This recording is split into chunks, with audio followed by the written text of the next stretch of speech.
중세국어 관련된 문법에 대해서 개념 정리를 시작해 보도록 할게요. 여기는 처음 배우면 좀 많이 어렵기 때문에 자주 반복하고 그 다음에 익숙해질 필요가 있어요. 문제에서 나오는 내용은 어느 정도 정해져 있기 때문에 그거에 맞춰 가지고 개념을 정리하면 충분히 잘 풀 수 있을 겁니다. 그 다음에 세종어제 훈민정음이랑 그 다음에 교과서에 나와 있는 지문들 분석하는 게 기본이니까 좀 꼼꼼하게 정리를 해 보도록 합시다. 먼저 첫 번째. 관련되어 있는 개념 정리를 쭉 하게 될 건데요. 여기 보시면 중세국어 의문의 특징이 먼저 나와 있어요. 의문의 특징 보도록 합시다. 의문이라고 하는 건, 뭐 우리가 알고 있는 의문, 말의 뜻을 구별해주는 소리의 가장 작은 단위를 이야기하는 건데, 중세국어에서도 마찬가지로 자음과 그 다음에 모음으로 나누어져 있다고 생각해주면 될 것 같아요. 자음하고 모음 같은 경우에는 두 가지로 나누겠죠. 자음 같은 경우에는 17글자, 모음 같은 경우에는 11글자. 그래서 세종대왕님이 훈민정음을 맨 처음 만들었을 때 총 자모의 개수는 28자모로 해가지고 28글자를 만들게 돼요. 이 28글자와 관련해서는 여기서 모음 체계표가 있으니까 요거에서 모음을 먼저 간단하게 정리하고 넘어갈 수 있을 것 같네요. 그래서 머릿속에 모음을 기억할 때는 요거를 기억하세요. 모음이라고 하는 건, 하늘의 둥근 모양, 땅의 평평한 모양, 사람이 서 있는 모양, 우리 이거 쿼티 쓰는 사람 친구 말고 천지인으로 문자 쓰는 친구들 있죠. 그래서 천지인이라고 이야기를 해서 하늘의 둥근 모양, 땅의 평평한 모양, 사람이 서 있는 모양, 유교의 기본 원리를 바탕으로 해서 세 글자를 먼저 만들게 돼요. 그래서 여기 보면 아래아 들어가 있고 그 다음에 이 들어가 있고 으 들어가 있죠. 그래서 이거 기본자로 만든 다음에 여기서 아래아를 중심으로 하여 으가 한번 결합하고 이가 한번 결합하여 처음으로 뽑아낸 글자인 초출자를 만들게 돼요. 그래서 자연스럽게 아, 어, 오, 우가 추가적으로 나눠지게 되죠. 그래서 오, 우 이렇게 해서 만들어진다고 생각하면 돼요. 그래서 중세국어에는 이렇게 단모음이 몇 개밖에 없었냐면 7개밖에 없었다. 이렇게 생각을 해주면 되겠죠. 그 다음에 암기하는 방법은 그 현대국어에 여기 나와 있는 키위 제외 금붕어조와 요 상태를 기억해 주면 될 것 같아요. 그래서 여기 중에서 지금 요거는 중세국어 때는 모두 다 단모음이 아니라 이중모음으로 발음을 했기 때문에 요거를 빼주면 된다고 생각하면 되겠죠. 그러면 10개 중에서 4개 빠졌으니까 6개인데 그 6개를 노어로 놓았을 때 7개가 생겨야 되니까 아래아를 찍어줘야 돼요. 오늘날엔 아래아가 남아있지 않기 때문에 아래아를 맞춰가지고 정리를 해주면 되겠죠.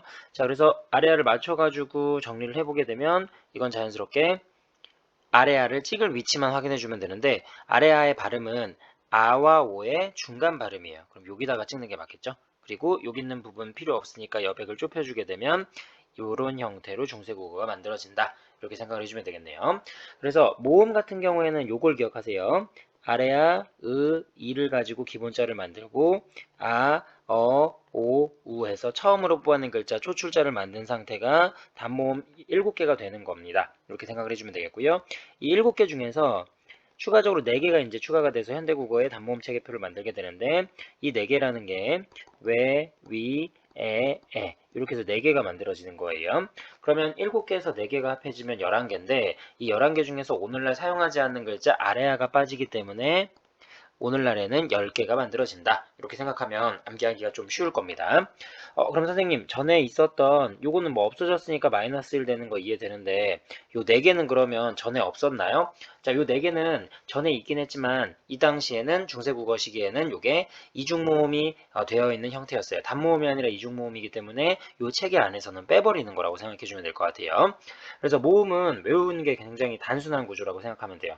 그래서 다시 한번 아래아, 이, 그 다음에 기본자, 오, 우, 초출자 그렇게 해가지고 7개가 만들어지는데 이 7개의 단모음 체계표에서 현대국어로 오면서 4개가 추가가 되죠. 사실 마이너스 1이 원저긴 한데 그래서 4개가 추가되는 거 왜, 위, 그 다음에 4개가 추가되고 오늘 사용하지 않는 글자 아래아를 빼가지고 현대국어의 단모음 체계표는 키위 제외 금붕어 조화 이렇게 해서 10개를 외워주면 돼요. 그래서 요거 잘 기억해가지고 암기를 해주시면 되겠고 모음 체계표도 나름대로 중요하니까 암기 좀 잘 해주는 게 좋습니다. 그래서 써있는 문장 보면 단모음 아래아가 사라지게 되었죠. 그 다음 중세국어에서는 요 에, 왜, 위, 여기 있는 요 네 개가 이중모음이었어요. 이중모음이었는데 현대국어에 이게 단모음으로 바뀌어가지고 이제 추가가 된 거구나 라고 생각해 주면 되겠죠. 그래서 모음에 대한 설명은 요게 다니까 요거는 아마 기억하기 어렵지 않을 거예요. 그렇다면 자음 17개는 어떻게 기억을 해야 되느냐? 요건 좀 뒷페이지에 나오니까 아설순치유 해가지고 모양을 본뜬 것 이런 것까지 해가지고 정리를 좀 해주면 되겠네요. 자, 그러면 최근에 그 교과서에 나와 있는 거 내용을 정리해 보면 중세국어의 특징을 먼저 파악하는 게 중요합니다. 자, 요거 세모처럼 생긴 거 요거는 반치음, 그 다음에 요거는 예디응, 그 다음에 요거는 여린이읒, 그 다음에 요거는 순경음 비읍이에요. 그래서 예전에는 사용했던 글자들이 오늘날에는 사용되지 않는 경우도 있는데 반치음이나 예디응이나 여린이읒이나 순경음 비읍 같은 경우엔 오늘날 볼 수 없는 글자들이니까 예전에 사용되었고 오늘날은 쓰지 않는구나. 이 정도 기억해 주면 될 것 같아요. 그 다음에 된소리가 발달했다라는 걸 좀 기억해 두세요. 이 말이 뭔 의미를 갖고 있냐면 선생님 오늘날에도 된소리 발달해 있잖아요. 된소리 모두 소리 나니까요. 근데 요 된소리가 중세국어에 발달했다는 얘기는 중세국어의 이전 시기엔 된소리가 발전하지 못했다. 요걸로 이해를 해주면 돼요. 그래서 각자 병사를 통해서 또는 합병병사를 통해서 된소리를 표기하는 방법이 있었구나 라는 정도를 이해해주면 됩니다. 그래서 예를 들어서 우리 병서의 원리를 잘 기억해야 되는데요.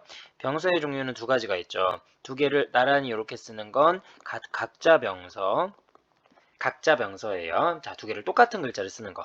그다음에 이렇게 다르게 쓰는 거는 두 개를 합했다고 해서 합용병서라고 얘기해요.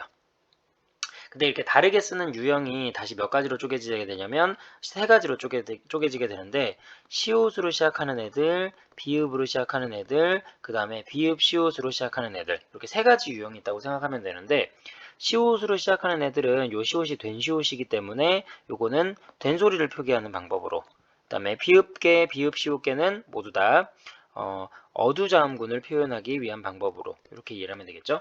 그래서 시옷계, 예를 들어서 시옷계로 되어 있으면 시옷 기역 이렇게 되어 있으면 이거는 오늘날의 소리로 쌍기역, 끄로 읽어주면 된다는 얘기예요. 그 다음에 비읍계, 비읍계 같은 경우에는 비읍, 예를 들어 디귿이라고 되어 있으면 비읍과 디귿을 모두 발음해서 이거는 부드 이렇게 발음을 했다는 얘기예요. 비읍 시옷 기역 같은 경우에는 비읍 시옷 디귿 이렇게 해가지고 되어 있는 건 여기는 붓대 이런 식으로 읽어줬겠죠. 왜냐면 시옷으로 되어 있는 건 된소리를 읽으니까 이건 비읍으로 시작하는 거에 시옷계 합병병서가 합쳐진 느낌이라 이거는 앞에 거 비읍 발음하고 뒤에 건 된소리 뒤에 걸로 발음하고 이런 식으로 이해를 해주면 될 것 같네요. 그래서 된소리가 발전했구나 발달했구나 라는 거 확인해 줄 수 있으면 되겠고요. 그 다음에 오늘날에는 된소리가 발전하고 있긴 해요. 그래서 오늘날의 거랑 자 구별을 해주시면 되겠고 그 다음에 어두자음군이 있었죠. 그래서 여기 아까 있었던 것들 자 비읍 디귿 같은 경우에는 비읍도 디귿도 모두 다 발음이 되는 거예요. 그래서 비읍 자 시옷 이렇게 해가지고 되어 있는 건 오늘날에는 이거 쌀로 발음하는데 옛날에는 살 이런 식으로 발음을 했겠구나라고 추정을 하는 거예요. 그래서 초성에 이렇게 자음이 두 개가 오게 되면 요거 모두 다 발음을 했었구나라는 걸 알 수가 있어요. 그래서 여기 확인해 주시고 그 다음에 옛날엔 아래아 있었죠. 그래서 아래아 있었는데 오늘날엔 아래아가 없고 7개 단모음 체계표, 10개 단모음 체계표 이거는 다 설명했었죠. 그 다음에 왜, 위 옛날에는 이중모음이었어요. 근데 오늘날에는 이중모음이 단모음으로 바뀌어가지고 단모음으로 모두 인정을 합니다. 그 다음에 모음조화 철저하게 잘 지켜졌죠. 그래서 선생님이 수업 시간에 시소 그려가지고 양성모음 3개, 음성모음 3개 이렇게 있어가지고 정확하게 가운데 이 모음이 있어서 이 두 가지를 잘 구별해가지고 3대3으로 잘 균형이 맞춰졌는데 아래아가 소실되면서 무게추가 급격하게 마이너스 쪽으로 바뀌어서 거의 대부분 아하고 오를 제외한 나머지 모음이 양성 모음이 아닌 음성 모음을 선택한다. 그래서 오늘날에는 모음 조화가 상대적으로 흔들렸다라는 거고요. 자, 그다음에 중세국어 자료를 보게 되면 옆에 점 찍혀 있죠. 방점이라고 얘기하는데 이걸로 성조를 나타냈어요. 근데 이 성조가 오늘날에는 사라지게 됩니다. 그래서 머릿속에 기억해야 할 건 뭘 기억하냐면 예전에는 사용된 글자가 있는데 오늘날에는 사용된 글자가 없는 경우가 마이너스 4개, 마이너스 4개. 자, 가장 대표적인 거. 아래아, 모음에서 아래아 하나 사라지죠. 모음에서는 하나가 사라지는 거. 자음 같은 경우에는 반치음, 예디응, 여린이읒이 사라져요. 그다음 교과서에서는 자주 순경음 비읍을 언급하게 되는데 순경음 비읍은 이 28개의 자모 안에 들어가는 건 아니고 비읍을 만들고 이응을 밑으로 내려 써가지고 연쇄의 원리로 글자 하나를 새롭게 만든 거라서 요거 사라졌다라고 이야기할 수 있겠지만 기본자엔 포함이 안 되는 거라 28자 안에서 요거를 세면 안 되는 걸로 이해를 해주면 돼요. 그 다음에 그 이전에 고대 국어 시기에는 된소리가 발전하지 않았는데 중세 국어 이후에는 된소리가 많이 발전했구나. 그래서 된소리가 드디어 생겨났구나 라고 하는 걸 확인해 주시고 그 다음에 모음 같은 경우 어두장군 있었던 거 기억해 두시고 모음 같은 경우에는 아래아가 있었는데 없어졌다. 그 다음에 자 7개의 단모음 체계표였는데 10개의 단모음 체계표로 바뀌었다.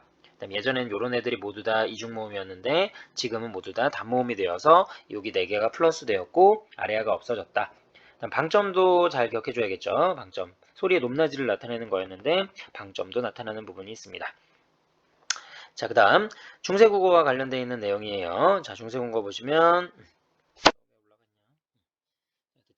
자, 중세국어가 관련해가지고 첫 번째 붙여쓰기를 했다라는 거예요. 예전에는 띄어쓰기 하지 않았어요. 띄어쓰기 하지 않았고 오늘날에는 의미를 파악하기 쉽게 하기 위해서 띄어쓰기 하게 되죠. 그 다음에 적는 방법은 이어적기 합니다. 이어적기는 말 그대로 표음주의, 소리 나는 대로 적는 방법. 그 다음에 오늘날에는 끊어적기 하고 있죠. 의미를 밝혀주는 방법. 그래서 표의주의도 있고 표음주의도 있지만 비교를 하기 위해서 자 이거는 마찬가지로 자 표음주의가 중심이었고 표의주의가 그 다음이었다 라고 생각하면 되겠고요. 자 팔종성법이에요. 자 팔종성법이라고 해가지고 오늘날에는 받침에서 소리 날 수 있는 게 기역, 니은, 디귿, 리을, 미음, 비읍, 시옷 안 들어가죠. 이응 이렇게 들어가 있는데 옛날에는 기역, 니은, 디귿, 리을, 미음, 비읍, 시옷, 이응. 근데 요 이응도 예디응. 그래서 꼭지가 달려있는 이응이에요. 그래서 잘 구별해야 할 게 뭐냐면 팔종성법에서는 기역, 니은, 디귿, 리을, 미음, 비읍, 시옷, 이응의 예디응. 7종성법에서는 오늘날 사용하는 용법 기역, 니은, 디귿, 리을, 미음, 비읍, 이응이에요. 달라진 점은 시옷이 있다가 없어졌고 예디응은 이응으로 바뀌었다는 거 이런 것들을 좀 꼼꼼하게 읽어보고 확인하는 게 중요합니다. 자 이렇게 해서 8종성법이고요. 그럼 질문하는 친구들이 있어요. 선생님 어차피 우리나라 말에 7종성법은 음절의 끝소리 규칙으로 발음하는 거랑 관련돼 있는데 쓰는 거랑 무슨 상관이 있어요? 자, 중세국어에서는 다 여기 써있죠. 표음주의로 한다고. 표음주의니까 발음하는 걸 기본으로 철자로 적기 시작한 거예요. 그러니까 실제로 보면은 발음하는 게 곧 표기였어요. 그렇기 때문에 요거를 적용하는 걸 구별해 주는 게 중요하겠죠. 그래서 활종성법 자 받침에 올 수 있는 소리가 기역, 니은, 디귿, 리을, 미음, 비읍, 시옷, 이응. 근데 여기 예디응이라는 거 꼭지가 이렇게 달려있는 예디응이라는 거고요. 그 다음에 현대국어는 기역, 니은, 디귿, 리을, 미음, 비읍, 이응이겠죠. 꼭지 달려있는 이응, 예디응이 없으니까요. 이렇게 정리해 주면 되겠네요.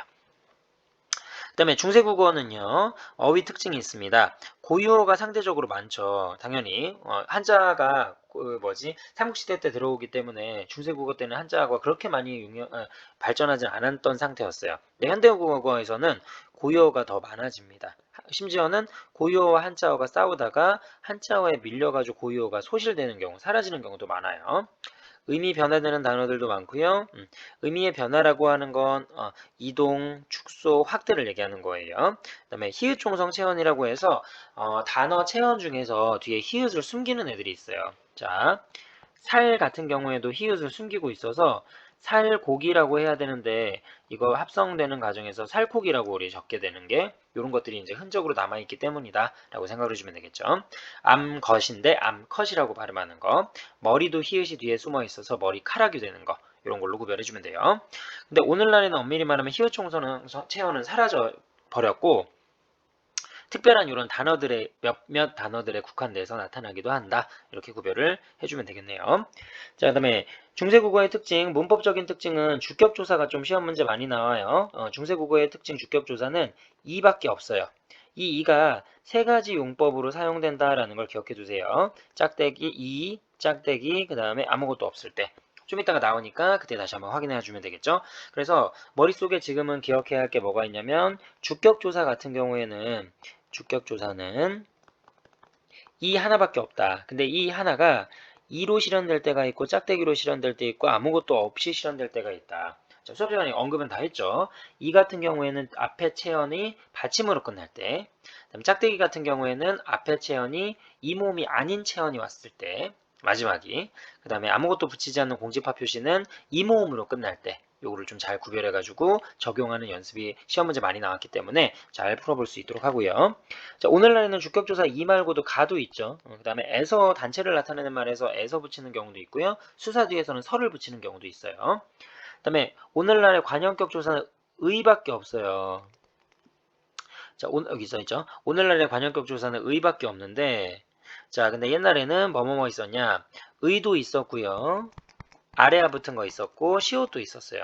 그 다음에 이도 붙어 있는 경우 있어요. 관형격 조사로. 자, 의 같은 경우에는 이게 땅이니까 음성 모음, 아래아는 이게 하늘이니까 양성 모음. 모음 조화에 따라서 선택이 자유자재로 되는 경우 있어서 이걸 구별해 줄 수 있어야 됩니다. 그 다음에 명사형 어미 음이 있었어요. 오늘날의 명사형 어미는 음이죠. 근데 명사형 어미 음을 사용했다. 그래서 명사형 어미와 명사형 접사가 구별이 되는 경우가 있었습니다. 자, 그다음에 모음 조화에 따라서 실현이 철저하게 잘 지켜졌고요. 다음 받침 유무에 따라서 실현되는 경우가 달라지는 경우 정도밖에 없어요. 그래서 중세국어의 특징, 현대국어랑 비교해서 잘 알아두시고, 그다음에 자 1인칭일 때는 의도법 선어말 어미라고 해서 오우가 따라온다 라고 생각해주면 되겠고, 그 다음에 동사 형용사 어간끼리 직접 결합하여 이루어지는 비동사적 합성어, 그죠? 이런 것들도 뭐 죽고 살다, 오늘날엔 죽고 살다 이렇게 되는데 죽살다 이러면은 오늘날의 죽고 살다랑 의미가 똑같지만 중간에 어미가 없이 바로 실현되는 경우여서 이런 것들은 우리 비동사적 합성어라고 얘기해요. 근데 여태까지 이거 시험 문제에서는 요거 그냥 언급된 적은 없어요. 그냥 요거 읽고 넘어가시면 되고, 문법 현대국어에서는 어휘로만 나타나는 객체높임법의 어떤 특수 용법에서 삽잡잡이라고 되어 있어가지고 여기 있는 걸로 나타나는 경우도 있어요. 주체높임 선어말어미 시가 있었다면 중세국어에 객체높임 선어말어미 삽잡잡도 있었어요. 근데 이게 이제 현대국어로 오면서 다 사라지기 때문에 없어진다라고 생각하면 되겠고, 자, 의문사가 있는 설명의문문과 그 다음에 설명의문문이 있고 판정의문문이 있어요. 판정의문문은 yes나 no로 대답할 수 있는 것, 설명의문문은 의문사가 포함되어 있는 의문문이라 yes나 no로 대답할 수 없는 걸 얘기하는 거예요. 근데 설명의문문 같은 경우에는 뭐뭐 한고, 뭐뭐 할고, 그래서 O 계열이 선택이 되고요. 판정의문문 같은 경우에는 뭐뭐 한가, 뭐뭐 할까, 아 계열이 선택이 돼요. 이렇게 우리가 구별이 될 수 있다. 그 다음에 2인칭 경우에는 니은 다 요걸로 이제 2인칭 의문문을 만들어내는 경우도 있습니다. 그래서 우리 2인칭 있을 땐 니은다로 써있으면 평서문으로 해석하면 안 되고 의문문으로 꼭 해석해 주셔야 돼요. 그래서 이거 잘 구별해 주시고, 자, 그 다음에 자 모음 조화. 모음 조화는 수업 시간에 설명 많이 했죠. 양성 모음은 양성 모음끼리, 음성 모음은 음성 모음끼리 어울리는 현상을 우리는 모음 조화 현상이라고 얘기해요. 중세국어에서는 형태소 내부에서뿐만 아니라 체언과 조사가 결합할 때 용언의 어간과 어미, 자, 체언과 조사가 결합할 때, 그다음에 용언의 어간과 어미가 결합할 때, 오늘날에도 이거에 맞춰서 어느 정도 활용을 해요. 그게 좀 약해지고 음성 모음 위주로 선택되긴 하지만, 그래서 모음 조화에 따라 다양한 형태가 나타난다. 그래서 여기 보면 아래아가 붙었죠. 아래아가 붙었고, 아래아가 붙었고, 오가 되어 있어요. 이건 모두 다 양성 모음일 때. 의가 붙었고, 의가 붙었고, 의가 붙었고, 이건 모두 다 음성 모음일 때. 그래서 양성 모음은 양성 모음끼리, 음성 모음은 음성 모음끼리 서로 어울리는 현상을 우리는 모음 조화 현상이라고 얘기해요. 즉, 끼리끼리 노는 거라고 생각하면 돼요. 작고 가벼운 느낌이면 양성 모음끼리 어울리고, 크고 무거운 느낌이면 음성 모음끼리 어울린다라고 생각하면 되겠죠.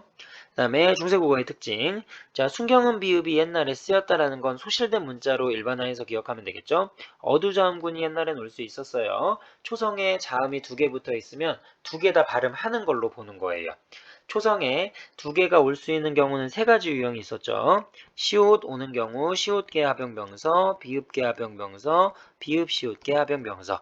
근데 비읍으로 들어가는 애들은 모두 다 비읍계 합형명서들은 모두 다 어두자음군이고요. 시옷계는 된소리 표기라고 기억을 해줘야겠죠. 그래서 시옷 있을 때 시옷 디귿 하면 쌍디귿으로 발음하는 거예요. 스드 이렇게 읽으면 안 돼요.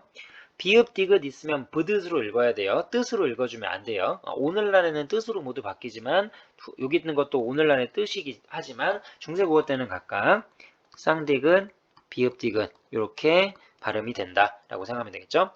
그다음에 방점은 왼쪽에 찍는 거예요. 방점은 왼쪽에 찍어가지고 성조, 소리의 높낮이를 표시했습니다. 그다음에 끊어 적게 하지 않죠. 이어 적게 하죠. 그다음에 주격조사는 짝대기, 이가 붙습니다. 그래서 공자는 공자의 주격조사가 이제 주격조사 가가 결합한 것으로 공자 이렇게 되어 있는 거 이 있죠? 공자 이라고 되어 있는 건 공자에다가 주격조사 가가 결합한다는 형태인데 오늘날에는 공자가라고 해석을 할 텐데 현대국어에서처럼 모음으로 끝나는 어간에 가가 붙는 것이 아니라 이가 붙었죠. 근데 왜 이가 짝대기로 실현이 되냐면 요 아래아 다음에 왔기 때문이에요. 아래아는 이 모음이 아니니까 짝대기 붙이겠죠. 그다음에 히읗 종성체현 살 뒤에 있다라고 되어 있는 거 있었죠. 살코기 이거 떠올리면 좋을 것 같아요. 그래서 살, 히읗 이렇게 들어가 있는 거 조사 안이 결합해가지고 만들어진 거기 때문에 히읗 뒤에 있는 이것도 기억해 줘야겠네요. 단모음 체계편 아까 얘기했었고요. 그 다음에 어휘의 의미 변화. 어린이라는 말, 어여삐라는 말, 어휘의 의미 이동이었죠. 자, 이거 꼭 외우셔야 돼요. 어리다라는 말은 옛날엔 나이가 어리석다라는 뜻이었는데 나이가 적다로 바뀌었어요. 오늘날에는. 어여쁘다라는 것도 옛날에는 가엾다, 불쌍하다의 뜻이었는데 오늘날은 예쁘다. 얼굴 같은 경우에는 몸 전체를 나타내는데 이제 얼굴 부분만 얘기하는 거예요. 앞에 두 개는 이동으로 보는 거고요. 뒤에 하나는 요거는 의미가 줄어든 거니까 축소로 보는 겁니다. 그래서 어떤 의미가 A라는 뜻에서 완전히 관련이 없는 B라는 뜻으로 180도 바뀌었으면 요건 이동이에요. 그러니까 아예 관련성이 없는 상태로 가는 경우. 근데 이만큼 뜻을 가지고 있었는데 그 안에 작은 뜻으로 줄어들었어요. 그럼 이건 축소예요. 그다음에 이렇게 작았는데 이렇게 커지면은 이거는 확대가 되겠죠. 그래서 이걸로 구별을 잘 해주시고요. 아래아는 나중에 소실이 되는데 고등학교 1학년 시험 문제에서는 이게 많이 나오는 편은 아니에요. 그냥 자료 해석으로 충분하기 때문에 이것만 한번 읽어주면 됩니다.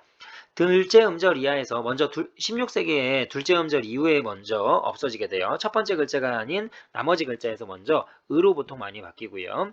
그다음에 2단계 소실은 첫 번째 글자에서 보통 아래아가 아로 많이 바뀌는 경우예요. 그래서 뒤에 글자가 으로 바뀌고 앞에 있는 글자가 아가 바뀌는데 순서는 요 뒤에서 앞으로 얘가 먼저 그 다음에 아가 나중에 이렇게 기억을 해주면 되겠죠. 음운으로서의 아래아는 18세기에 거의 소실되었지만 문자로서의 아래아는 1930년대까지 쭉 이어졌다라고 생각하면 되겠어요. 그다음에 교과서에 나와 있는 수수께끼 되어 있는 건데요. 맏형은 방망이, 둘째형은 인두, 그다음에 셋째형은 가위, 넷째형은 바늘, 바늘실 이렇게 기억을 해주면 되겠어요. 내용 자체가 어려운 건 아니기 때문에 이거 현대어플이랑 맞춰가지고 정리만 잘 해주시면 됩니다. 그 다음에 훈민정음. 자, 백성을 가르치는 바른 소리라는 뜻으로 글자 이름이라기도 해요. 문자 이름. 오늘날에 그냥 뭐냐면 한글이라고 생각하면 되겠네요. 그 다음에 책의 이름이기도 합니다.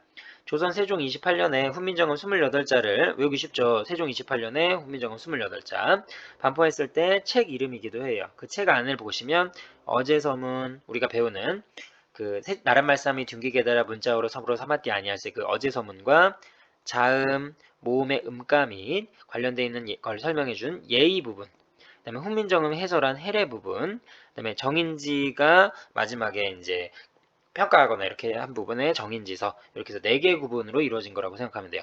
어제서문, 예의, 그 다음에 해례, 정인지서 이렇게 4개의 부분으로 이루어진다.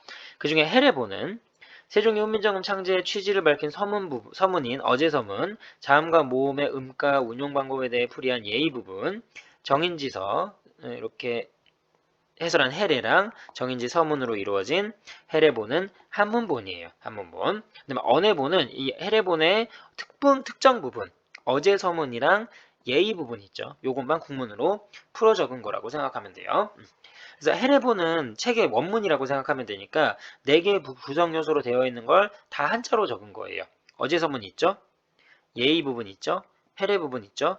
그 다음에 여기 정인지의 서문 이런 것들에 서 모두 한문으로 되어 있는 거고 언해본은 이 중에서 한글로만 적은 걸 얘기하는 건데 뭐만 가지고 오냐면 다 가져온 게 아니라 어제 서문이랑 예의 부분만 가지고 온 거예요. 예의 부분만. 그러니까 4개 중에서 2개만 가지고 온 거라고 생각하면 되겠네. 훈민정음이라는 글자는 세종이 처음 만들었을 때는 28글자였어요. 근데 오늘날에는 24자모죠. 그럼 4개가 없어졌네. 4개가 없어진 건 우리 아까 확인했었죠. 마이너스 4. 여기 있죠. 4개가 없어졌는데 그 녀석이 뭐냐면 반치음, 예디음, 열이 니읒 그 다음에 아래야. 근데 얘가 좀 많이 나와서 언급을 많이 한 것뿐이고, 그래서 이렇게 기억하시고, 훈민정음은 언해본은 세조 5년에 발간한 책으로서 책 이름이에요. 자, 발간한 해례본 전체가 아니라 여기 서문이랑 예의 부분만 국문으로 풀이했다. 그러니까 4개 중에서 2개만 언해본에 들어가 있는 거구나 라고 생각하면 되겠어요. 그리고 우리가 배우는 건 모두 다 언해본입니다. 원래 원문은 한자로 되어 있어요. 나란말싸미라고 했을 때 국어 해가지고 시작이 돼요. 자, 그러면 여기서 기억할 거 정리 좀 다시 한번 해봅시다. 자, 모음체계표 7개 꼭 기억하세요. 단모음체계표 7개. 자음체계표는 좀 뒷페이지에 나올 거니까 다시 한번 언급할 거고요. 양성모음은 양성모음끼리, 음성모음은 음성모음끼리 어울리는 현상, 모음조화 현상. 그 다음에 된소리 발전한 게 시험 문제 많이 나와요. 된소리가 발전했는데 이 된소리가 발전하는 건 뭐를 통해서 확인할 수 있냐면 각자병서와 합용병서를 통해서. 각자병서 같은 경우에는 각자병서에 쌍기역 이렇게 적혀 있으면 쌍기역 당연히 된소리 나겠죠. 쌍디귿 이런 것도 당연히 된소리 날 거예요. 각자병서가 있고요. 2개를 나란히 쓰는 AA 형태의 각자병서가 있어요. 당연히 된소리를 표시하는 거고, 그 다음에 합용병서 있어요. 합용병서는 아까도 얘기했듯이 시옷, 비읍, 비읍, 시옷. 근데 시옷계는 된소리로 넘겨주시고 이 2가지는 합용병서 어두자음군으로 넘겨주시고 이렇게 기억을 해주면 되겠죠. 그 다음에 붙여쓰기 하고 붙여쓰기 했다, 띄어쓰기 하지 않았다, 이어적기 했다, 끊어적기 하지 않았다. 받침에 오는 소리는 8개로 제한한다. 7개로 제한하는 것이 아니라 8개로 제한한다라는 점. 차이점은 시옷이 추가됐고 이응 대신에 예디응이 들어갔다. 됐죠? 그 다음에 중세국어에는 당연히 상대적으로 고유어가 많겠죠. 한자어가 상대적으로 적었습니다. 그러다가 교류가 활발해지면서 한자어가 많이 늘어나기 시작하니까 당연히 한자어의 영향력이 커져서 한자어가 고유어를 밀어내가지고 고유어가 사라지는 경우도 생겼다. 이런 식으로 구별해주면 될 것 같아요. 그 다음에 모음조화 잘 지켜졌다는 얘기 했고요. 그 다음에 여기 나와 있는 건 마지막에 참고서 한번 정리할 겁니다. 그 다음에 주격조사 시험 문제 많이 나오고 관형격조사 시험 문제 많이 나오니까 뒤에서 한 번 더 정리해 줄 거예요. 됐죠? 자, 그러면 다음 페이지. 자, 이제 자음체계표를 먼저 한번 정리해 볼게요. 자음체계표는 아설순치후예요. 아설순치후.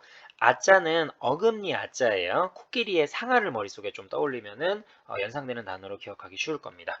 어금니 소리라고 얘기해요. 안쪽에서부터 이게 길게 나오는 거니까. 그래서 상아, 어금니 아자다. 그리고 이 기역 모양을 본떴습니다. 기역은 혀뿌리가 목구멍을 막는 모양을 이야기하는 거예요. 그 다음에 설음은 혀설자가 되겠죠. 그래서 고유어로는 혀소리라고 얘기해요. 자, 혀소리는 니은, 혀가 윗잇몸, 혀끝이 윗잇몸에 붙는 모양을 얘기하는 겁니다. 앞쪽을 봐야 되죠. 앞쪽, 뒤쪽. 그 다음에 순은 입술 소리. 그래서 자, 입의 모양을 본떴다라고 얘기할 수 있겠죠. 한자도 미음은 입구자니까 입의 모양을 본땄구나라는 거 이해하기 쉬울 거예요. 그 다음에 이 치자를 얘기하는 거죠. 입소리. 그 다음 후는 목청 소리 또는 목구멍의 단면을 얘기하는 겁니다. 그래서 기역, 니은, 미음, 시오, 니응의 기본자를 만들게 돼요. 자, 이렇게 기본자를 만든 상태인데 이렇게 만들어가지고 기역, 니은, 미음, 시읒, 이응해가지고 기본자를 만들었는데 이 기본자로서 표기할 수 있는 글자가 너무 제한적이죠. 그러니까 여기다 가획이라고 해가지고 선을 하나씩 추가하는 방식으로 더 글자를 만들 수 있게 돼요. 그래서 기역보다 선을 하나 추가하면 키읔, 니은은 디귿, 티읕, 미음은 비읍, 피읍, 시옷은 지읒, 지읒, 이응은 열이, 니읒, 티읕. 그래서 하나씩 선을 추가하게 되는데 이 선을 추가하는 원리는 선이 하나씩 추가될 때마다 소리의 세기가 조금씩 세지는 걸 의미하는 거예요. 디귿보다는 티읕이 훨씬 더 소리가 세죠. 지읒보다도 치읒이 소리가 더 세고 열이, 니읒보다 히읗이 더 센 거예요. 이렇게 소리가 조금씩 기본자보다 커지고 가획 안에서도 또 소리가 더 세지는구나 라는 걸 알 수 있어요. 그래서 소리가 세지면 세질수록 획을 하나씩 추가해가지고 소리가 세지는 걸 표시했구나 라고 생각하면 되겠고, 이걸로도 부족하니까 이체, 달을 이자에다가 모양체자를 쓴 거예요. 그래서 모양을 달리하는 글자다 라고 생각하면 될 것 같아요. 그래서 요게 이응이 요거랑 비슷하게 가야 될 것 같은데 요게 예디응이 아음에 들어가요. 아음의 소리 나는 위치가 거의 비슷하기 때문에 이쪽으로 넣어주는 거라고 생각하면 되겠고, 니은, 디귿 다음 리을은 요 모양으로 가겠죠. 시옷 모양이면 이렇게 모양으로 가겠죠. 이거는 획을 추가하는 느낌은 아니고 모양을 살짝만 변형시켜가지고 다른 관점에서 접근하는 건데 얘네들의 특징은 모두 다 유성음이에요. 그러니까 소리가 오히려 약한 거라고 생각하면 될 것 같아요. 여기선 더 소리가 세지진 않는다. 그래서 시험 문제 많이 나오는 건 니은, 디귿, 티읕, 리을 이게 획이 점점점 추가되는 느낌이긴 한데 이 리을 소리는 오히려 디귿, 티읕보다 소리가 약해요.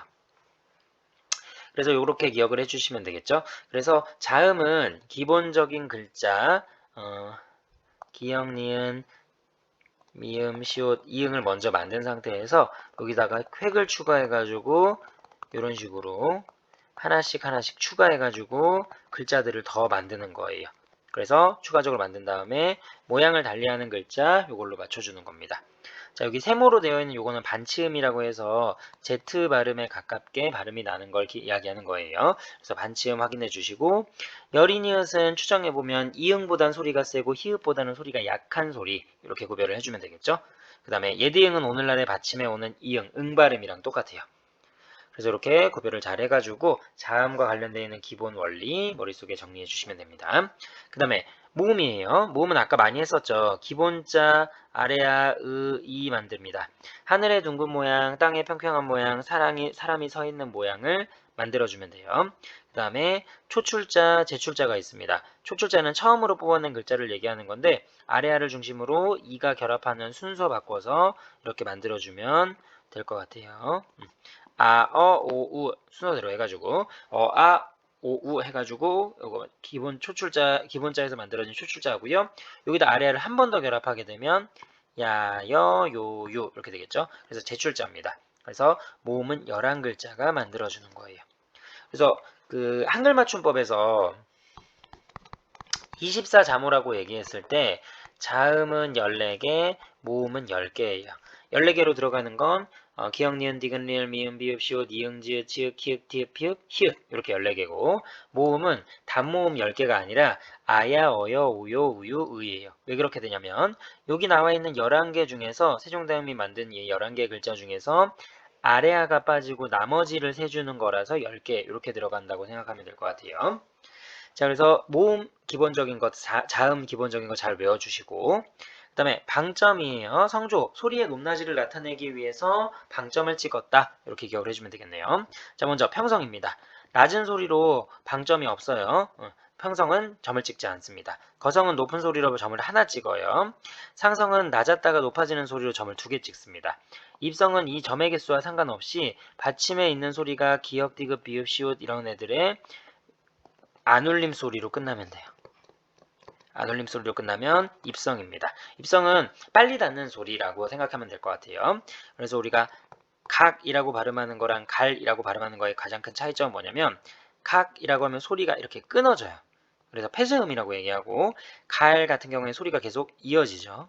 그래서 이렇게 들어갈 때만 소리가 앞에서 끊기는 거라서 요거는 그 방점이랑 관련해가지고 입성이라고 얘기해요. 글자의 왼쪽에다 방점 찍는 거예요. 소리의 높낮이가 성조였죠. 중세국어의 상성이었던 거, 소리가 낮았다가 높아지는 이 상성이 시간으로 거리가 좀 있기 때문에 시간차가 생기기 때문에 이게 나중에는 모두 다 소리의 길이 중에서 길게 발음하는 장음으로 남게 됩니다. 그래서 우리 음운에 자음이 있고 모음이 있고 소리의 길이 있죠. 소리의 길이가 이 형태로 남아있는 거라고 생각해주면 돼요. 자, 그 다음에 주격조사.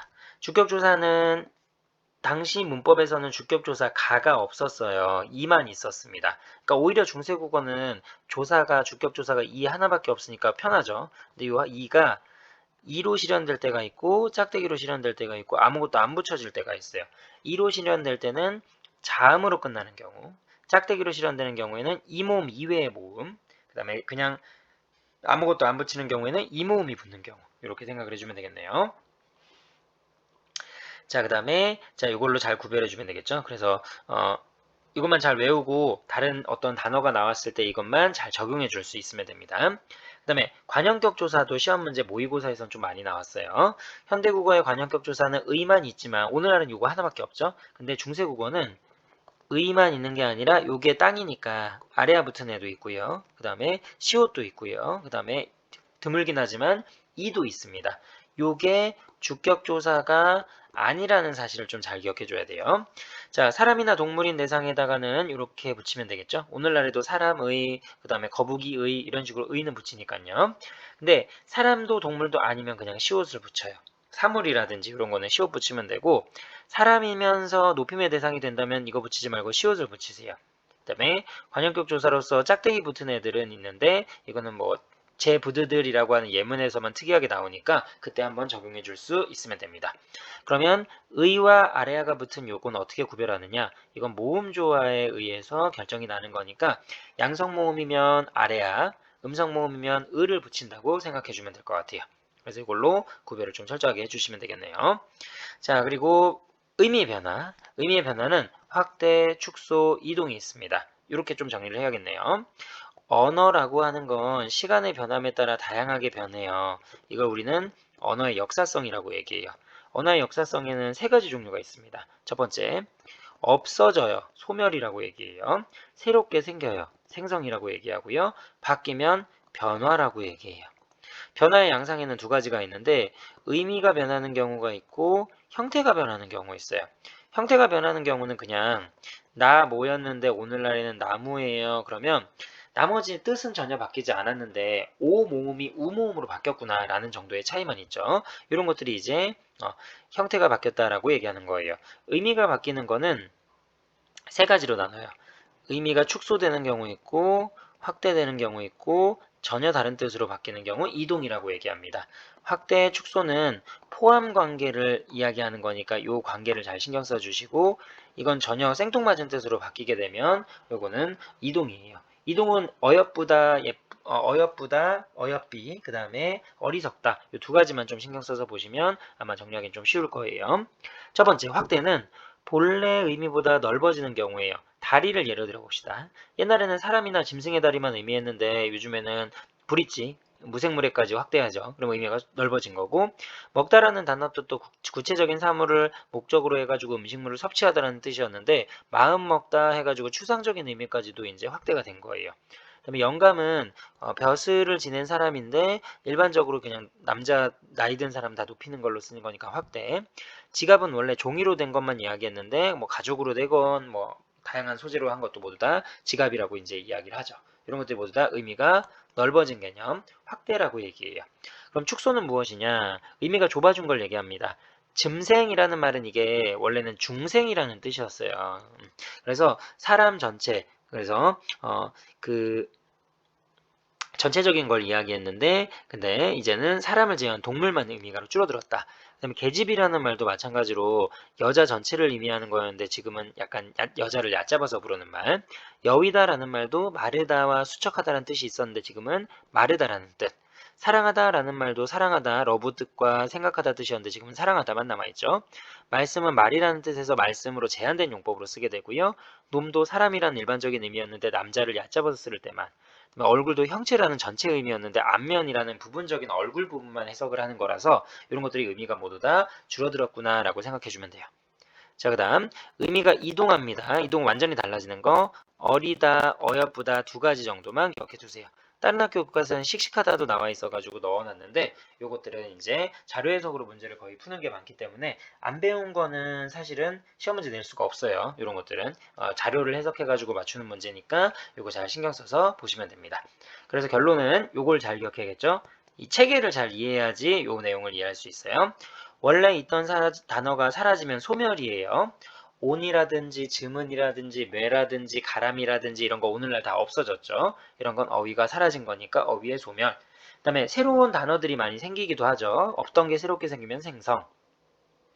그다음에 있던 거에 약간 바뀌면 변화인데 의미가 변하는 경우 있고 형태가 변하는 경우 있다. 형태는 그냥 모양만 잘 보시면 되고 의미의 변화는 축소, 확대, 이동으로 해석해서 나눠가지고 기억을 해주면 된다.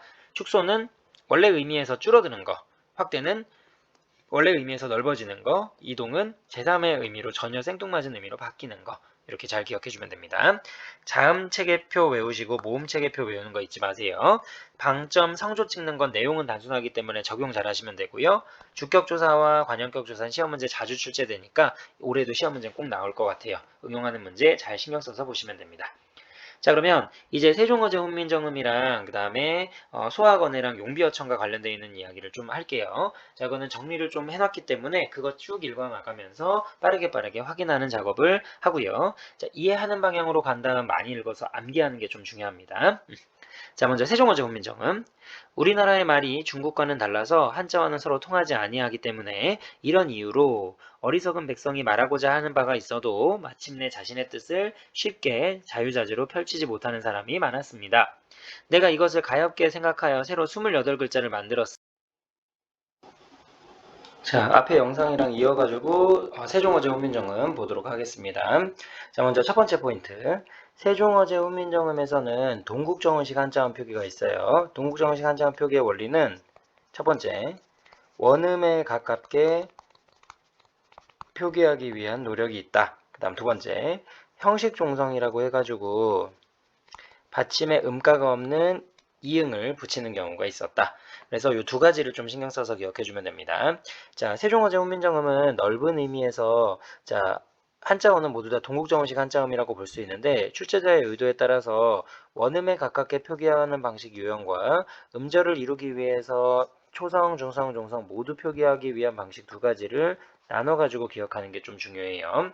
자, 동국정음식 한자음 표기 같은 경우에는 이거 새라고 읽고 제, 이런 식으로 표기하게 되는데 이거 세자, 세종어제 훈민정음, 그다음에 제 요거는 모두 다 세자, 어자, 제자로 읽게 되고요. 여기 나와 있는 한자음에서 종성에다가 음가가 없는 이응을 받쳐가지고 형식만 그냥 채워주는 거로 보면 돼요.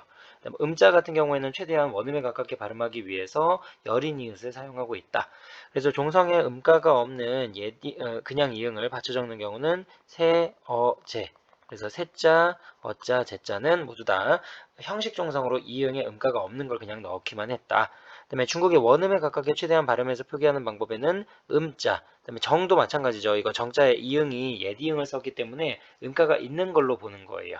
그다음 동국정음식 한자음 표기와 관련이 없는 한자 표기는 종, 훈, 밈. 요건 오늘날과 완전히 의미가 똑같기 때문에 발음과 표기가 일치하는 경우라 오늘날과 별반 다름이 없다. 이렇게 생각해 주면 돼요.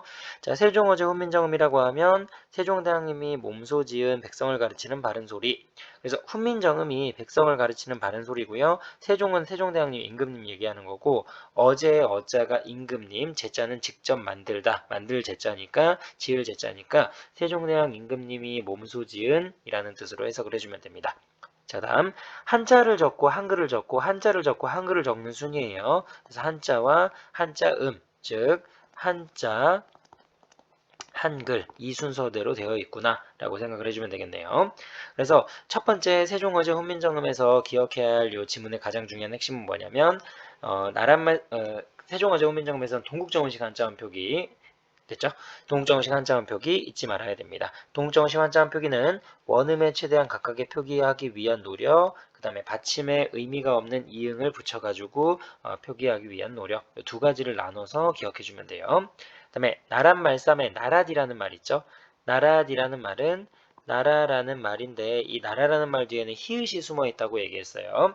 히읗 종성 체언입니다. 근데 이 히읗이 보일 때가 있고 보이지 않을 때가 있어요. 그래서 이 히읗이 보이는 경우에는 어떤 경우냐? 뒤에 모음으로 시작하는 말이 왔을 때, 그 다음에 이 히읗이 보이지 않는 경우는 자음으로 시작하는 말이 왔을 때.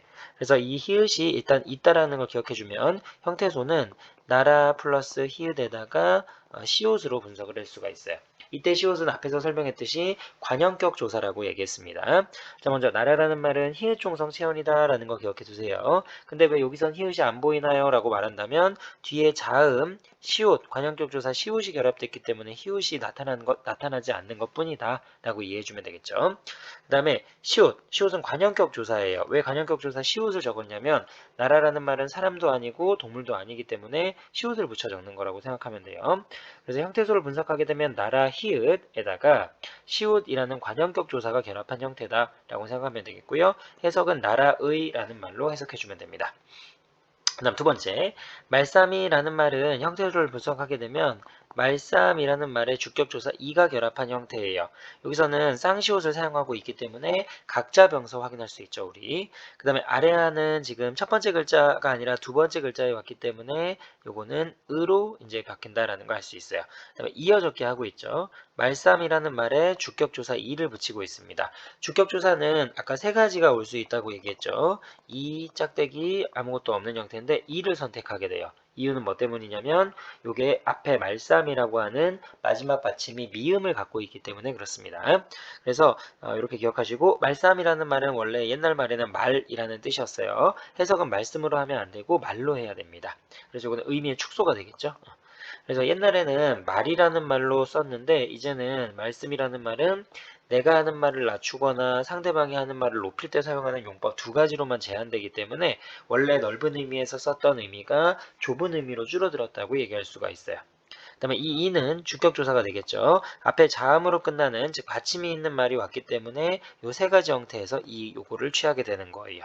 그래서 말싸움이라는 명사에 주격조사 이가 결합한 형태다. 해석은 말이 정도로 해석을 해줄 수 있으면 되겠네요.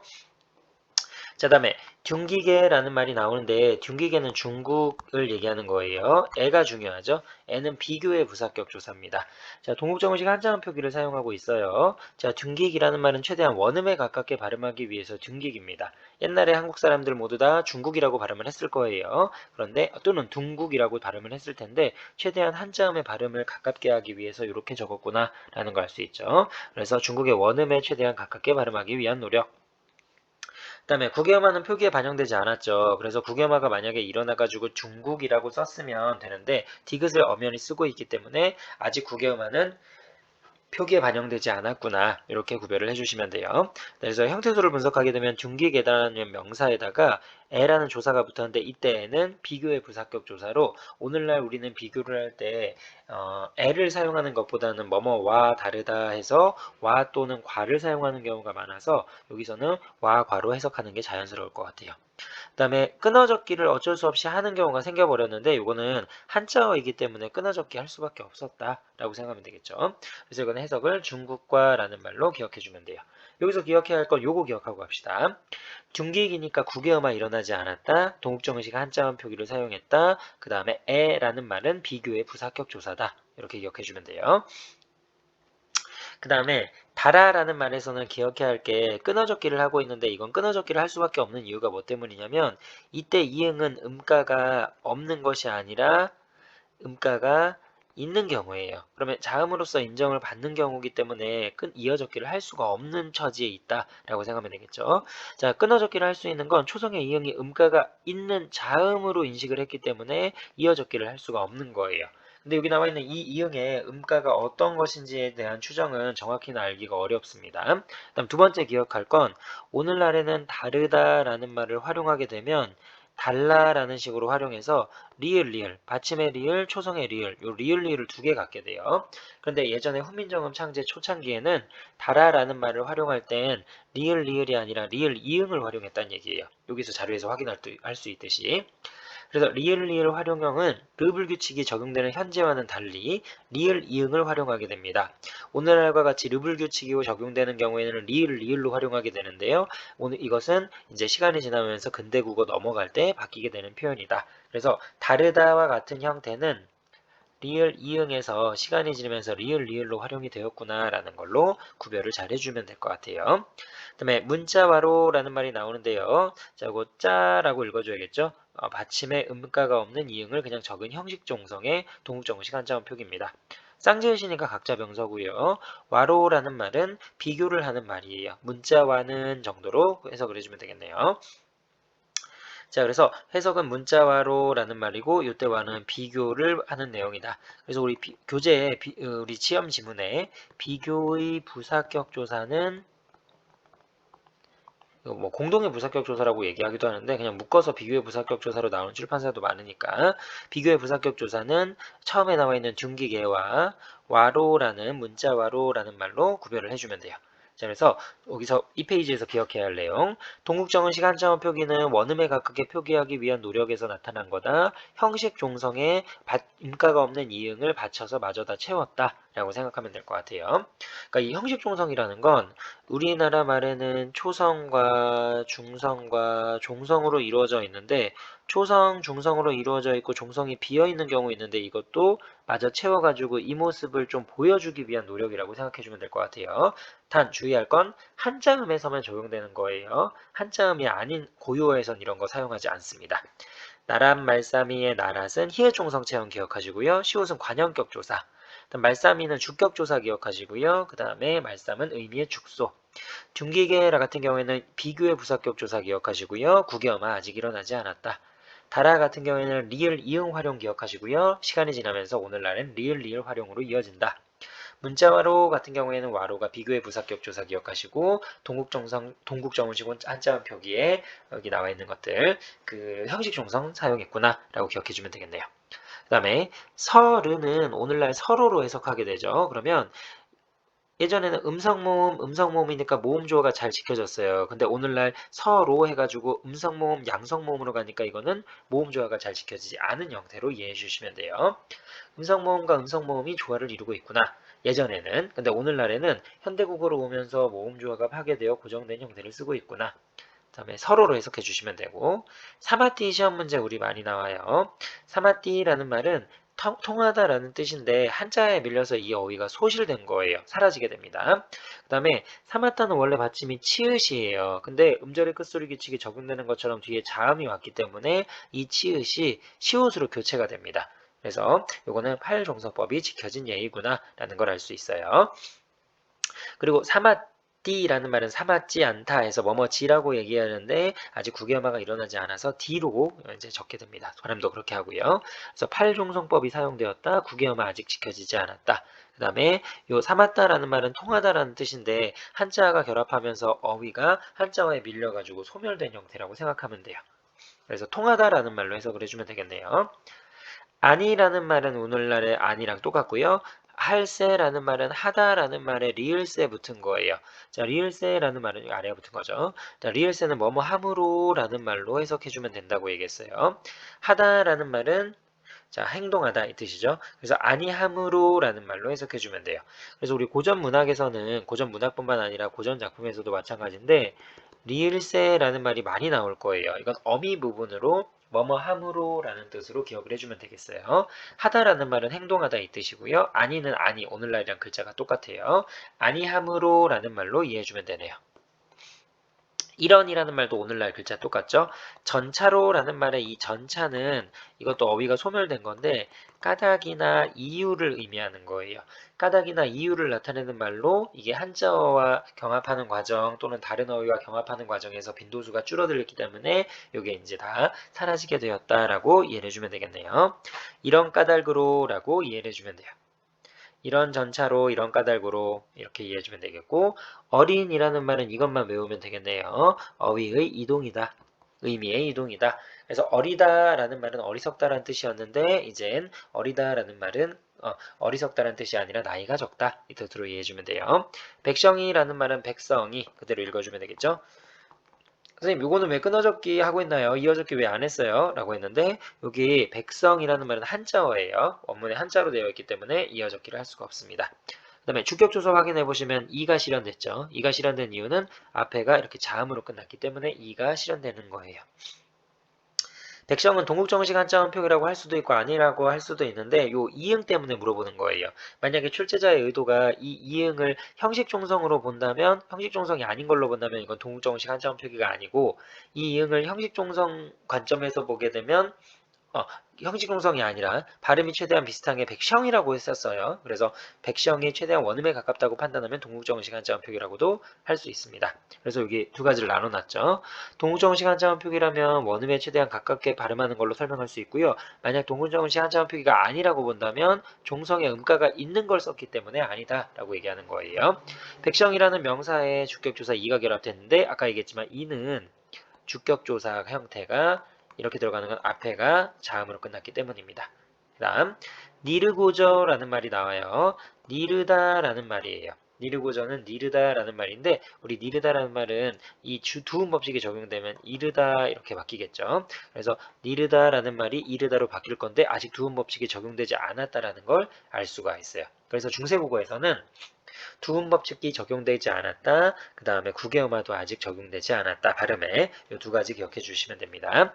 니르다라는 말에다 뭐뭐 하고자 라는 거는 뭐뭐고자 라는 말은 이거 의도를 나타내는 말이죠. 시험을 100점 맞으려고 맞고자 이런 말 쓰는 거 있으니까. 그 다음에 니르다라는 말은 이르다라는 말로 사전 찾아보면 무엇이라고 말하다 라는 뜻이에요. 그래서 뭔가 말하고자 라는 뜻으로 해석을 해주면 되겠죠. 그래서 해석을 해보면 나라의 말이 우리나라 말이겠죠. 우리나라의 말이 중국과 달라 문자와는 서로 통하지 아니하므로, 그러니까 쉽게 말하면 중국어가 있는데 중국어를 쓰기 위한 방법은 한자예요. 근데 중국어가 아니라 우리나라 한국어예요. 근데 이걸 우리가 우리말이 없기 때문에 한자로 쓰면은 이 차이점이 크다라는 뜻이죠. 그래서 우리나라의 말이 중국과 달라서 문자와는 서로 통하지 아니하므로 이런 까닭으로 어리석은 백성이 말하고자 이렇게 해석을 해주면 될 것 같아요. 다음 세종어제 훈민정음까지만 잘 마무리해주면 뒤에 있는 거는 좀 간단하기 때문에 정리하기 훨씬 수월할 거예요. 그 다음에 여기 홀이라는 말이 나오는데요. 하다라는 말에 의도법 선어말어미 오에다가 관형사형 전성어미가 결합한 거예요. 근데 관형사형 전성어미가 결합할 땐 항상 그냥 히읗이 아니라 여린 히읗이에요. 여린 히읗이 항상 따라오게 됩니다. 그래서 이 여린 히읗의 역할은 뭐냐면 두 가지 역할이에요. 여린 히읗이 오면 뒤에 거를 된소리로 발음하세요. 된소리 표시 부호이기도 하고요. 그 다음에 여기 잠깐 띄어쓰기를 하지 않았으니까 잠깐 쉬었다가 갈게요 라고 하는 절음부호 표시예요. 절음부호. 음을 잠깐 끊어서 읽으란 얘기예요. 그래서 앞에까지 쉼 없이 읽어왔으니까 띄어쓰기 안 했으니까 여기서 잠깐 쉬었다 가세요 라는 뜻으로 이해해주면 돼요. 홀이라는 말은 뭐뭐 할로 해석하면 되겠죠. 오늘날이랑 똑같아요. 하다라는 말에다가 리을 관형사형 전성어미 붙으면 뭐뭐 할 이런 뜻으로 해석할 수 있으니까. 그래서 뒤에 오는 예사소리가 있는데 이거를 된소리로 발음하세요 라는 뜻으로 이해를 해주면 됩니다. 자, 이렇게 정리해 주시면 되겠고요. 자, 그 다음에 관형사형 전성어미. 그 다음에 자, 배를 빼로 발음하세요 라는 뜻으로 이해를 해주면 돼요. 자, 그 다음에 자, 뒤에 있는 건 당연히 이제 빼로 읽겠죠. 자, 다음 형태소는 분석하게 되면 바라는 의존명사에다가 자, 주격조사 2가 결합한 형태인데 이때 주격조사는 2가 형태가 실현되는 과정에서 이 짝대기 아무것도 없는 표시 이 세 가지 유형으로 나누었을 때 요거는 앞에가 모음으로 끝났으니까 그대로 이모음으로 가져간다라고 생각을 해주면 될 것 같네요. 자, 그다음 이셔도 라는 말은 있어도 라는 뜻이에요. 이셔도 라는 말은 있어도 라는 뜻이다. 그래서 특별한 건 없죠. 그대로 사전에 나와 있는 단어 뜻만 그대로 읽어주면 파악하기는 어렵지 않을 거예요. 그래서 이시다라는 말에 뭐뭐 어도라는 말이니까 이 어도는 양보를 나타내는 말이라고 생각해주면 돼요. 그래서 있어도라고 이해해주면 되겠고 마참내는 그냥 마침내죠. 마침내. 오늘날이랑 거의 발음도 비슷해요. 마참내라는 말은 마침내. 그 다음에 제라는 말이 나오는데 여기서 요 짝대기가 주격조사가 아니라는 걸 기억해 주세요. 이거 관형격 조사예요. 그래서 자신의 제기대명사에다가 자신의로 해석을 해줘야 됩니다. 그래서 제 부드들이라는 말이 나왔을 때 자신의로 해석해줘야 된다는 거 주의 깊게 잘 보세요. 해석이 우리가 자기의 뜻이라고 해석을 할 거니까 여기 나와 있는 건 관형격 조사로 해석을 하는 게 맞습니다. 일단 부드들 이거 시험 문제 좀 많이 나와요. 부드들이라고 하는 건 형태소를 분석하게 되면 여기 보면 부드이라는 말에다가 목적격 교사 을이 결합된 형태예요. 근데 이 목적격 교사 을이 결합하는 건 이유는 알이 아니라 을이 결합하는 이유는 하늘과 땅, 양성모음은 양성모음끼리, 음성모음은 음성모음끼리, 음모음이 음성모음이죠. 음성모음이 왔기 때문에 을라는 음성모음이 결합하는 거예요. 자, 명사와 목적격 조사의 결합으로 보는데 요거는 두 개짜리로 되어 있죠. 요거는 그래서 어두자음군이라고 해서 초성의 자음이 두 개 이상이 나타나는구나 라고 생각을 해주면 되겠네요. 비읍계 합용명사를 썼기 때문에 어두자음군이라는 거 확실하죠. 그래서 뜨들이라고 읽어주는 게 아니라 부드들이라고 읽어줘야 돼요. 형태소 분석하면 이렇게 되고 모음조화 규칙도 잘 지켰죠. 음성모음과 음성모음의 조합, 모음조화. 팔종성법이랑 관련이 없어요. D급 그대로 가지고 있는 게 연음에서 올라가는 거니까 옛날에 오늘날에는 이게 뜻인데 옛날에는 D급 받침이었어요. 그래서 요거는 활용성법이랑 관련이 없다. 원래 디귿 받침이었다 라고 읽어주면 되겠고, 싫어라는 말도 오늘날에는 이거 없어진 단어죠. 능이라는 뜻이에요. 마음대로, 능력이 있어서 쉽게, 자유자재로 이런 뜻이에요. 싫다란 뜻도 아니고 쉽다란 뜻도 아닙니다. 해석은 능이 정도로 읽어주면 돼요. 그 다음에 펴디도 D가 들어갔으니까 구개오마 일어나기 전이겠죠. 펼치다, 주장하다, 펴다 사전에 찾아보면 생각, 감정, 기세 따위를 얽매임 없이 자유롭게 표현하고 주장하다 라는 뜻이에요. 그래서 펼치지 이런 뜻으로 해석을 해주면 되겠네요. 자, 그 다음에 모털이라는 말이 나오는데 여기 못이 들어가 있죠. 이거는 입성이에요. 입성. 디귿 받침이 들어갔죠. 지금 받침이 디귿이기 때문에 빨리 닿는 소리, 초급하게 닿는 소리, 파열음이 들어가 있어요. 그래서 안울림 소리가 맞기 때문에 요거는 초급하게 닿는 소리. 그 다음에 여기 또 여린이읒 들어가 있죠. 여린이읒이면 아까 두 가지. 된소리 표시, 그 다음에 된소리 표시 말고는 절음부. 요 두 가지가 가능해요. 그런데 뒤에 니은이 왔지. 우리 쌍니은은 된소리 아니죠. 그러니까 요거가 해당되는 게 아니라 절음부어에만 해당이 된다. 그래서 여기는 관형사형 어미 뒤에 붙은 휴지 기능을 담당한다. 잠깐 쉬었다가 가세요. 뒤에 오는 노미의 니은이 된소리로 발음하는 것과는 관련이 없기 때문에 요거는 된소리 부호는 될 수 없고 절음부호만 가능하다. 그럼 옆에 있었던 홀 뒤에는 여기 뒤에 여린이은 있죠. 얘는 어떤 기능을 담당하느냐. 뒤에 빼가 가능하니까 된소리 부호도 가능하고 절음부호도 가능해요. 근데 여기는 절음부호만 가능한 거예요. 자, 그 다음에 놈이라고 되어 있습니다. 놈은 의미의 축소였죠. 옛날에는 사람을 널리 이르는 말이었는데 지금은 남자를 얕잡아서 부르는 말이에요. 그리고 주격조사 당연히 이가 결합됐겠죠. 세 가지 중에서 이 짝대기 아무것도 없는 것 중에 이가 들어가 있어요. 그래서 놈이라는 말은 사람이 정도로 해석해주면 되고, 한이라라는 말은 옛날에 하다라는 말은 많다란 뜻이에요. 아래아가 들어가 있는 게 행동하다 두의 뜻이에요. 그래서 하다라는 말은 소실이 된 거예요. 많다라는 말의 사용 빈도가 많다라는 게 사용 빈도가 높아서 하다라는 말이 사라진 거고, 아래아가 붙은 거는 시간이 지나면서 아래아가 소실돼서 형태의 변화를 가지고 하다가 된 겁니다. 그래서 한이라라는 말은 많구나라는 정도로 해석하면 될 것 같아요. 그래서 요거를 해석하면 이렇게 되고요. 요까지 끊어서 읽어보면 할 바가 있어도 마침내 자신의 뜻을 능히 펼치지 못하는 사람이 많구나 라고 세종대왕님이 느낀 거예요. 그래서 내라는 말은 나에다가 주격조사 이가 결합한 건데 요 형태가 짝대기가 결합했죠. 왜냐면 이 모음이 아닌 모음으로 끝났기 때문에. 이 나는 세종대왕님을 얘기하는 거예요. 세종대왕님이 이랄이라는 말은 이 이가 중성모음이에요. 중성모음이기 때문에 양성모음을 선택해도 상관없고 음성모음을 선택해도 상관없는데 중성이기 때문에 이거는 양성모음을 선택한 거예요. 여기 보면 이는 대명사고요. 랄이 목적격 조사인데 중성모음이기 때문에 양성모음이 그냥 선택된 거예요. 다른 문헌에는 음성모음이 선택되는 유형도 있어요. 아무거나 선택해도 상관없죠. 중성이니까. 위하여라는 말, 동국정원식 한자음 표기, 이거는 형식종성 이응을 붙여놓은 거예요. 위하여. 어여삐는 요거 의미의 이동 기억해야겠죠? 가엾다, 불쌍하다라는 뜻에서 예쁘다 뜻으로 바뀐 거예요. 내가 이를 위하여 가엾게 여겨, 백성 가엾게 여겨. 자, 너겨라는 말은 여기다의 옛말이에요. 너기다라는 말이 여기다의 옛말이기 때문에 요거 두음 법칙이 적용되지 않았구나라는 걸 알 수가 있어요. 두음 법칙이 적용되지 않았다. 그러니까 옛날에는 이제 너기다라는 말이 시간이 지나면서 여기다라는 말로 바뀐 거니까 두음 법칙이 적용이 안 됐었다가 두음 법칙이 적용된 단어를 확인할 수 있고요. 세로라는 말은 오늘날이랑 글자 똑같아요. 28이라고 되어 있는데 28자를 얘기하는 거겠죠. 28자. 28이라고 했을 때 스물 좀 시험 문제 많이 나왔어요. 스물인데 스물로 바뀌죠. 이건 근대국어 이후에 원순모음화 일어나는 건데 아직은 원순모음화가 일어나지 않았구나. 원순모음화는 군대국어에 일어나는구나 라는 걸 알 수 있고요. 자, 28자는 선생님이 자음 17자, 모음 11자 다시 넣어놨으니까 확인 꼼꼼하게 잘 해주면 될 것 같아요. 그래서 예디응, 여린이응 다 구별하시고 그 다음에 짜랄이라는 건 양성모음이니까 양성모음 선택해야겠죠. 글자라는 말에다가 랄이라는 목적격 조사 자를 그래서 여겨 세로 28자를 이렇게 해석하면 되겠죠.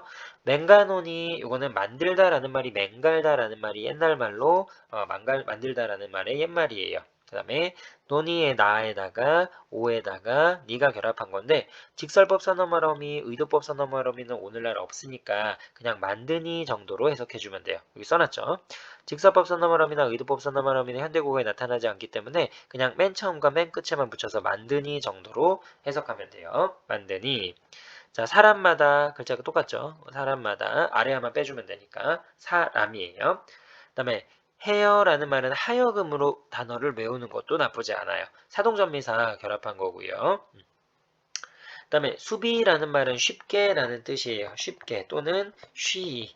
그래서 순경은 미읍이 옛날에 사용되었구나. 근데 이건 기본자엔 들어가지 않아요. 여기 17자에는 없죠. 자, 그래서 순경은 미읍이 들어가 있구나. 순경은 미읍은 근대국어로 넘어가면서 다 W로 바뀌게 됩니다. 그 다음에 이어적게 하고 있고요. 숲다라는 말이 쉽다라는 뜻으로 이해하기 편해요. 수비가 수위, 쉬 이런 식으로 바뀌게 됩니다. 그래서 쉽게 정도로 해석하면 되겠죠.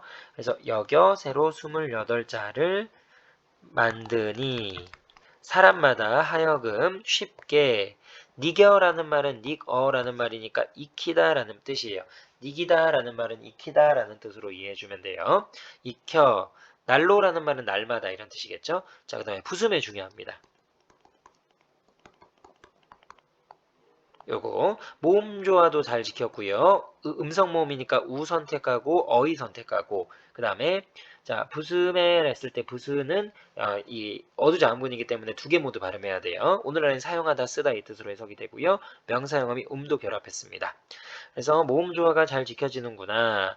음성 모음과 음성 모음이 서로 조화를 이루고 있고 그 다음에 부스멜에다가 여기 음성 다 결합했어요. 그 다음에 어두자음군 잘 기억해 줘야겠죠. 편안케라는 말은 편안하게 이 뜻이에요. 편안하게.